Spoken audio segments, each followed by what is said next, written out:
or Happy New Year po 2025 in Korean. So it's a long week celebration po sa Korea ng New Year. So simula last week Friday until this week na Friday, rest day po ng lahat. 1 week po sa Korea yung celebration kasi yung mga workers po from the city, yung mga nag-work sa city, uuwi po sila at magsasama-sama with their family. And yung celebration po na to ay puno ng kainan, inuman at lutuan. So kami rest day namin ngayon and then tomorrow pa po talaga yung New Year. Pero naisipan ko na mag-shabu-shabu for today's dinner. So eto yung ating mga ingredients.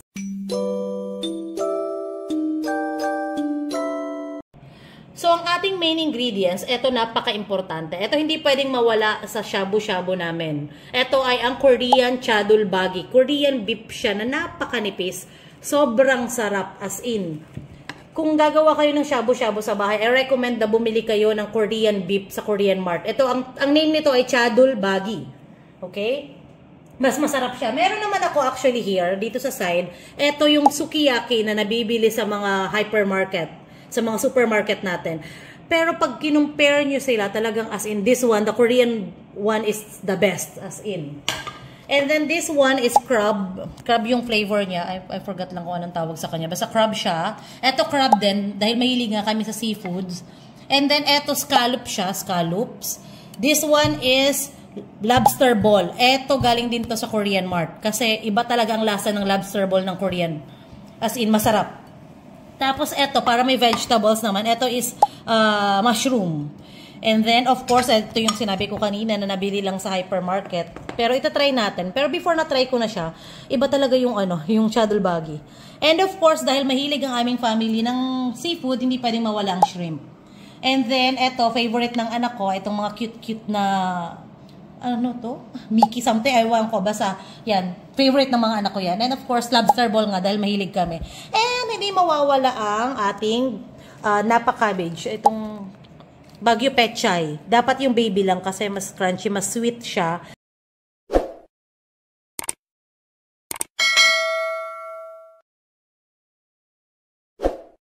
Sa soup base naman, ang gagamitin natin ay ang Lee Kum Kee na satay na soup base. Meron sila iba-ibang flavor. Merong pork, merong chicken, merong seafood, pero iba kasi to. Ito talaga the best. Hindi ito original na shabu-shabu ng Korean. Kasi sa Korean, ang shabu-shabu talaga, ang soup base nila, ang ginagamit nila, pinakulong diles na malalaki, may shiitake mushroom na binilad, onion leeks, peppercorn, iba-ibang vegetable, radish and everything. Yun ang pinapakulo nila at yun ang ginagamit nilang soup base. Pero kasi, hindi ko siya bet. I mean, masarap naman, pero mas gusto ko talaga to, itong satay. Sanay tayong mga Pilipino nito, di ba? Satay. So, I recommend na, try ko na iba-ibang brand ng satay, masarap tong Lee Kum Kee. Ito kasi, mabilis mabili, nabibili lang to sa mga supermarket. So, and then affordable. Mura lang siya.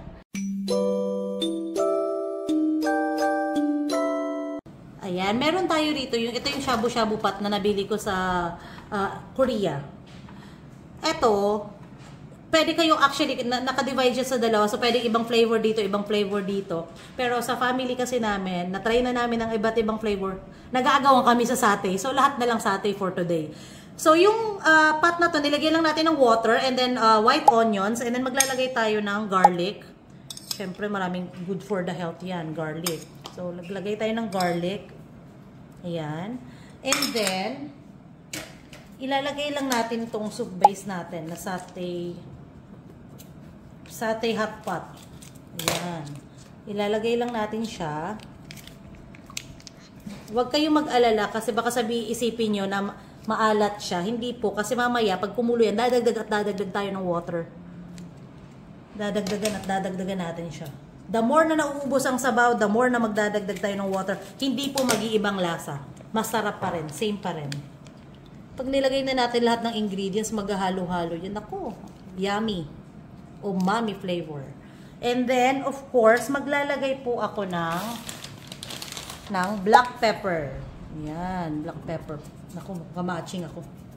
Hayaan lang natin siya kumulo and ilalagay na natin yung corn. Kasi yung corn yung pinakamatagal lumambot. So, yung corn muna.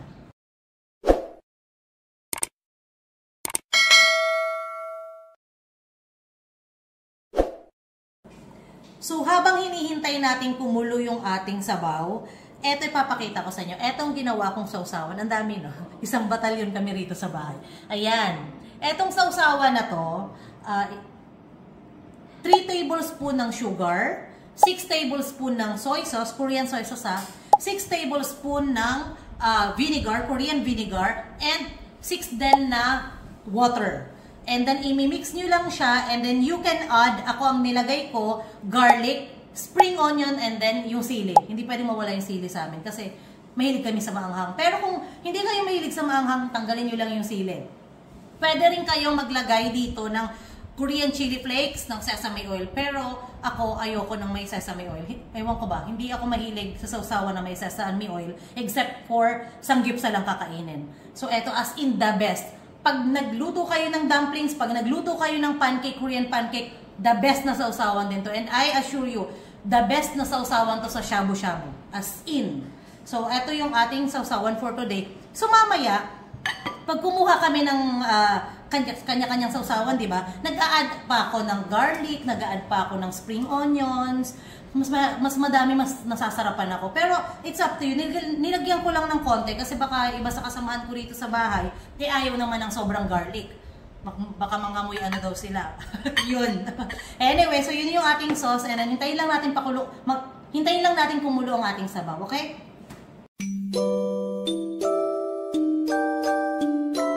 Ayan, so kumukulo na ang ating sabaw. So, ang gagawin nyo na lang, ilalagay nyo na lang yung ingredients, yung mga ingredients na nandito, ilalagay nyo na lang. And then, of course, ready to eat na. Kainan na. So, I hope you enjoyed this vlog, guys. And yung soy sauce, yung sausawan, as in the best po talaga siya for shabu-shabu. Enjoy, guys, and see you next time. Bye!